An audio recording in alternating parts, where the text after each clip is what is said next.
Hello નમસ્કાર વિદ્યાર્થી મિત્રો, તમારું આપણી ચેનલની અંદર સ્વાગત છે। તો આજના વિડીયોમાં હું તમને જણાવવાનો છું કે ધોરણ 10 પછી શું કરવું, ધોરણ 10 પછી કયા કયા કોર્સ આવે, ધોરણ 10 પછી કયો કોર્સ લેવો જોઈએ, આ બધી માહિતી આજના વિડીયોમાં આપવાનો છું હું તમને। તમે ધોરણ 10 પૂરું કર્યું છે અથવા તો ધોરણ 10માં પાસ થયા હોય, એક્ઝામ આપી હોય, ત્યાર પછી તમને આવા પ્રશ્ન ઉદ્ભવી રહ્યા હોય તો આજના વિડીયોમાં હું તમને જણાવવાનો છું કે તમારે કરિયરને લઈને જે પરેશાન છો, તમારે આગળ શું કરવું છે, તમને સમજાતું નથી, તો એ બધી જ માહિતી તમને આ એક વિડીયોમાં આપવાનો છું। તો તમે અમારી સાથે જોડાયેલા રહેજો અને વિડીયો પૂરેપૂરો જોજો, જેનાથી તમારે માહિતી માટે ભટકવું ના પડે। 10 પછી શું કરવું એ જાણવા માટે બીજા વિડીયો કે બીજે ક્યાંય જવું ન પડે, આના વિડીયોમાં જ તમને બધી માહિતી મળી જશે। તો તમારે સૌથી પહેલાં આપણી ચેનલને સબસ્ક્રાઈબ કરી દેવાની છે અને આ વિડીયોને લાઇક કરી દેવાનો છે। તો ધોરણ 10 પછી કયો કોર્સ કરવો, ધોરણ 10 પછી કયું સ્ટ્રીમ લેવું, આ બધા સવાલો તમને મનમાં ઉઠતા હોય તો એના જવાબ આપણે આપીશું। તેથી આ વિડીયો છેલ્લે સુધી અને પૂરો જોજો। દરેકને મોટા થઈને પોતાનું કરિયર બનાવવું હોય છે, કારણ કે જેટલું સારું આપણું કરિયર હશે એટલું જ સારું આપણું જીવન હશે। તેથી જરૂરી છે કે આપણે આપણા કરિયરની સંબંધિત નિર્ણય સમજી વિચારીને લઈએ। તમે જોશો કે ધોરણ 10 પછી દરેક પાસે ઘણા ઓપ્શન હોય છે, બસ આપણે તેની સાચી પસંદગી કરવાની હોય છે। જો તમે યોગ્ય પસંદગી કરશો તો તમારી લાઈફ સેટ છે। જો તમે સાચી પસંદગી કરવામાં નિષ્ફળ ગયા તો તમને એ કામમાં મન નહીં લાગે અને છેવટે તમે હાર માનશો। આજે આપણે આ વિડીયોમાં 10 પછી માટેના બધા જ કોર્સ વિશેની માહિતી આપીશું, સાથે એ પણ બતાવીશું કે શું કરવું જોઈએ જેનાથી કરિયરની સાચી પસંદગી થઈ શકે। તો ચાલો જાણીએ 10મા પછી શું કરવું। ધોરણ 10 પછી તમને 3 સ્ટ્રીમનું ઓપ્શન મળે છે, જેમાં તમે કોઈ પણ એક સ્ટ્રીમની પસંદગી કરી શકો છો। આ એટલું સહેલું નથી જેટલું તમે વિચારો છો, કારણ કે ઘણા સ્ટુડન્ટને ખબર પણ નથી હોતી કે કયું સ્ટ્રીમ તેના માટે સારું છે અને કયું સ્ટ્રીમ સારું નથી, પણ તેમાં ગભરાવાની જરૂર નથી। આ ખૂબ જ સામાન્ય સમસ્યા છે, કારણ કે બધા વિદ્યાર્થીઓના મનમાં આ પ્રશ્ન થતો હોય, બધાને આ સમસ્યાનો સામનો કરવો પડતો હોય છે। હું તમને ત્રણેય સ્ટ્રીમ વિશે માહિતી આપીશ, પછી તમને જેમાં મન લાગે એ સ્ટ્રીમ તમારે લેવાનું છે, કોઈ પણ દબાણ વગર તમારે એ સ્ટ્રીમ લેવું જોઈએ, બરાબર। તો સૌથી પહેલાં આપણે સાયન્સ વિશે માહિતી મેળવીએ। જો તમે એન્જિનિયર, ડૉક્ટર બનવા માંગતા હોવ તો તમારે 10 પછી સાયન્સ લેવું જોઈએ। બીજા સ્ટ્રીમ કરતાં સાયન્સ થોડીક વધુ મહેનત માંગે છે। 12 સાયન્સ કર્યા પછી કોઈ પણ ક્ષેત્રમાં સહેલાઈથી જઈ શકો છો, જ્યારે એવું બીજા સ્ટ્રીમ સાથે થતું નથી।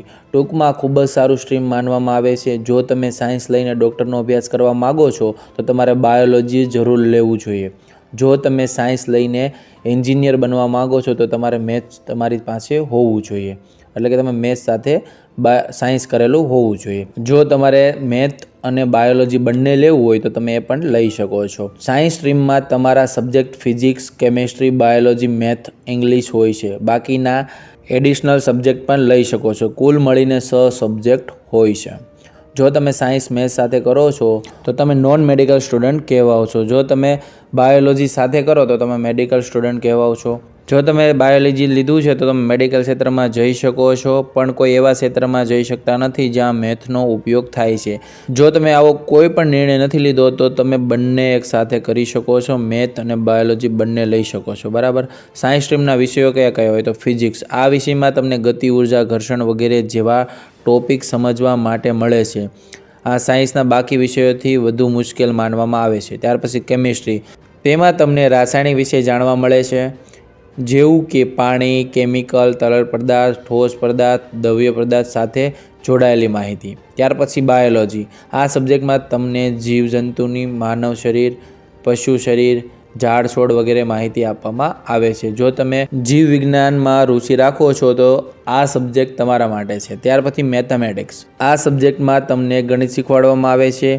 આ ગણિત તમે જે 10મા ધોરણ સુધી ભણ્યા છો તેનાથી ઘણું અલગ હોય છે, પરંતુ એ સમજવા માટે તમારે 10મા ધોરણ સુધીનું ગણિતની માહિતી હોવી જોઈએ। ત્યાર પછીનો સબ્જેક્ટ આવે છે કમ્પ્યુટર સાયન્સ। જો તમે કોઈ કોમ્પ્યુટરમાં તમારી રુચિ ધરાવો છો તો આ સબ્જેક્ટ તમારે જરૂર પસંદ પડશે। આ સબ્જેક્ટમાં તમને કમ્પ્યુટરની માહિતી, પ્રોગ્રામિંગ ભાષા, સોફ્ટવેર, ઇન્ટરનેટ વગેરે વિશે શીખવાડવામાં આવે છે। ત્યાર પછીનો સબ્જેક્ટ છે ઇંગ્લિશ। આ સબ્જેક્ટ તમને બધા સ્ટ્રીમમાં જોવા મળે છે, જેમ કે સાયન્સ, કોમર્સ, આર્ટ્સ, બધા સ્ટ્રીમમાં આ સબ્જેક્ટ જોવા મળે છે, જેની અંદર ગ્રામર, એક્ટિવ, પેસિવ આવા બધા વિશે માહિતી તમને આપવામાં આવે છે।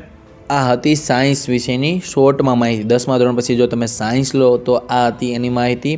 આના વિશે વધારે માહિતી જોતી હોય તો તમે કોમેન્ટ કરીને જણાવી શકો છો. આપણે સ્પેશિયલી આનો વિડીયો બનાવીને તમને જણાવી દઈશું. હવે આપણે કોમર્સ વિશેની માહિતી મેળવીશું. કોમર્સ જે છે એ ઘણા વિદ્યાર્થીઓ લેવાનું પસંદ કરે છે. જો તમે એકાઉન્ટ, ફાઇનાન્સ કે બેન્કિંગ ક્ષેત્રમાં તમારું કરિયર બનાવવા માંગો છો તો તમારી પાસે કોમર્સ હોવું જરૂરી છે. કોમર્સમાં તમને economics, accountancy, business studies, business law જેવા સબ્જેક્ટ મળે છે. જો તમે કોમર્સ દ્વારા 12 પાસ કરો છો તો તમે BCom, BBA, BMS, BBM, CFA, CA, ICWA પછી CFP જેવા કોર્સ દ્વારા તમારું ગ્રેજ્યુએશન કરી શકો છો. હવે આના સબ્જેક્ટની વાત કરીએ તો એકાઉન્ટ એ એક દાખલાકીય એટલે કે ગણતરીનો સબ્જેક્ટ છે. આ સબ્જેક્ટમાં તમને એકાઉન્ટિંગ કેવી રીતે કરી શકો છો એ શીખવાડવામાં આવે છે. સામાન્ય શબ્દોમાં કહીએ તો તમને હિસાબ કિતાબની માહિતી કે પછી બેંક અને કોઈપણ કંપનીમાં લેખા જોખા કેવી રીતે કરવામાં આવે છે તે બતાવાય છે. ત્યાર પછી બિઝનેસ સ્ટડી. આ સબ્જેક્ટમાં તમને બિઝનેસ કેવી રીતે કરવો એ શીખવાડવામાં આવે છે, એની સંપૂર્ણ માહિતી આપવામાં આવે છે. આ સબ્જેક્ટ વાંચીને કોઈ પણ જાણી શકે છે કે બિઝનેસ યોગ્ય રીતે કઈ રીતે ચલાવવામાં આવે અને આગળ જઈને બિઝનેસમેન કેવી રીતે બની શકાય, સારા બિઝનેસમેન કેવી રીતે બની શકાય એ આ બિઝનેસ સ્ટડીમાં આવતું હોય છે, શીખવાડવામાં આવતું હોય છે. બરાબર. ત્યાર પછી ઇકોનોમિક્સ, જેમાં ધન સંબંધિત ક્રિયાઓનો અભ્યાસ કરાવવામાં આવે છે, તેને આપણે ઇકોનોમિક્સ કહીએ છીએ. આ સબ્જેક્ટમાં તમને કોઈ પણ વસ્તુ અને સેવાની લેવડ દેવડ, કોઈ વસ્તુની વગેરે જેવા ટોપિક વિશે સમજાવવામાં આવે છે. ત્યાર પછી આવે છે ઇંગ્લિશ. તો આમાં તમારે જે નોર્મલ ઇંગ્લિશ આવતું હોય એ રીતે જ આવે છે. ગ્રામર, એક્ટિવ, પેસિવ ને એવું બધું, ઉપન્યાસ ને એવું બધું તમને ભણાવવામાં આવતું હોય છે, જે બધા સ્ટ્રીમમાં હોય છે અને જે તમે આગળ પણ ભણતા જ હોય છે. એવું જ હોય પણ થોડુંક અલગ હોય છે. ત્યાર પછી આપણે કોમર્સમાં બીજા પણ સબ્જેક્ટ આવે છે કે SPCC આવે છે. SPCC એની અંદર પત્ર વ્યવહાર ને એનું બધું જ્ઞાન આવે છે. ત્યાર પછી BA આવે છે, એ પણ એક થિયરીનો વિષય છે. એ બધા અલગ અલગ વિષય હોય છે. એ તો સિલેક્ટ કરવાના વિષયો હોય છે, એમાંથી કોઈ પણ તમે સિલેક્ટ કરી શકો છો. પછી ઘણા વિદ્યાર્થીઓને કોમ્પ્યુટર લેવું હોય તો કોમ્પ્યુટર પણ આવે છે. એ અલગ અલગ સ્કૂલ ઉપર આધાર હોય છે કયા સ્કૂલમાં કયો સબ્જેક્ટ છે. બરાબર. ત્યાર પછી આર્ટ્સ.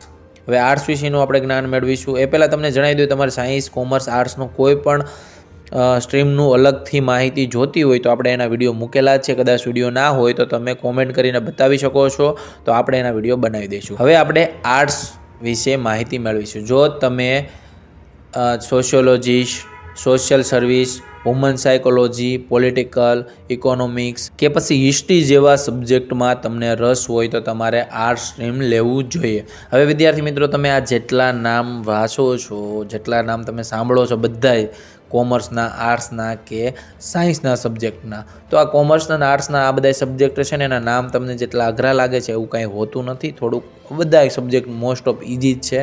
તમે જો એ ભણવા મળો એટલે તમને બધું રેડી જ લાગે. અત્યારે તમને ખોટું ટેન્શન થતું હોય કે આ બધા સબ્જેક્ટ કેવા છે, આવા તો વિષય અમે જોયા જ નથી. ગણિત, વિજ્ઞાન, સાયન્સ, મતલબ કે ગણિત, વિજ્ઞાન, સામાજિક વિજ્ઞાન, ગુજરાતી, ઇંગ્લિશ એવા સબ્જેક્ટ જ સાંભળાશે. આ બધા નવા સબ્જેક્ટ છે. તો હવે તમે જેમ જેમ આગળ જશો ને એમાં નવા નવા વિષયો આવતા જ હશે. પરંતુ આના વિશે કોઈ પણ ટેન્શન લેવા નથી. બધા સબ્જેક્ટના નવા નામ હોય ને એટલે તમને અઘરું લાગે, બાકી એટલું બધું કાંઈ અઘરું નથી, હાવ સામાન્ય જ આવે. ઘણા લોકોનું એવું માનવું છે કે આર્ટ્સ એવા લોકો લે છે જેમનું અભ્યાસમાં મન નથી લાગતું કે પછી જેને ઓછા માર્ક્સ આવ્યા હોય છે. જ્યારે એવું કાંઈ હોતું નથી, એ વાત યોગ્ય નથી. આર્ટ્સ લઈને પણ તમે તમારું બેસ્ટ કરિયર બનાવી શકો છો. એની અંદર તમે જો વકીલ, પોલિટિકલ, પ્રોફેસર, ટીચર જેવા ક્ષેત્રમાં પોતાનું કરિયર બનાવી શકો છો. આર્ટ્સની અંદર કયા કયા સબ્જેક્ટ આવે તો પછી geography, political science, psychologist, sociologist, English, Hindi, Sanskrit અને બહુ બધા આવે. કોમ્પ્યુટરને બહુ બધા સબ્જેક્ટ આવે, પણ મેન એટલા સબ્જેક્ટ આવે. બાકી તમારે સિલેક્ટ કરવાના હોય છે અથવા તો તમારી સ્કૂલ કોલેજ ઉપર ફિક્સ હોય કે કયા સબ્જેક્ટ ત્યાં આવશે. બરાબર.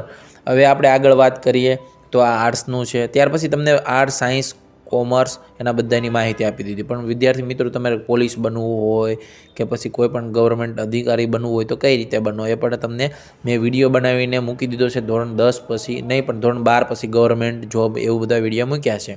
તો એ વિડીયો ખાસ જોઈ લેવો. એની માટે કોઈ પણ કોર્સ લઈ શકો છો તમારે, પણ એના માટે કયો બેસ્ટ કોર્સ છે એ પણ જોઈ શકો છો.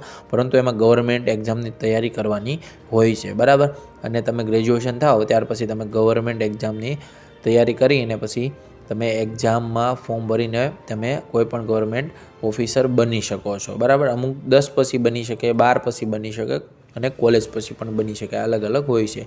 ત્યાર પછી તમે જોતા હશો કે ધોરણ 10 પછી ડિપ્લોમા અને ITI પણ આવે છે. જે ITI છે 2 વર્ષનો કોર્સ હોય છે. તેમાં વેબ ડિઝાઇનર, મલ્ટીમીડિયા, પછી ગ્રાફિક, એવા બધા અલગ અલગ ડેવલપમેન્ટ આવે, ખબર છે, પર્સનલી ડેવલપમેન્ટ ને એવા બધા અલગ અલગ ક્ષેત્રો આવતા હોય છે, અલગ અલગ એમાં કોર્સ આવતા હોય છે, એ તમે કરી શકો છો. ત્યાર પછી ડિપ્લોમા એ 3 વર્ષનો કોર્સ હોય છે. એમાં એન્જિનિયરિંગ જેવી વસ્તુઓ થતી હોય છે, મતલબ કે એન્જિનિયરિંગ જેવાના કોર્સ થતા હોય છે. એની અંદર શું હોય ખબર, ITIમાં તમે 10 પછી ડાયરેક્ટ ITI કરો તો જે વ્યક્તિઓને જલ્દી જોબ કરવી છે એવા વ્યક્તિઓ માટે ખાસ છે કે આની અંદર પાછું કેવું હોય, કંપની સાથે હોય, એટલે કે મહેનતી વસ્તુ કરવાની હોય. એમાં ITI છે એમાં મહેનતનું કામ છે, બરાબર.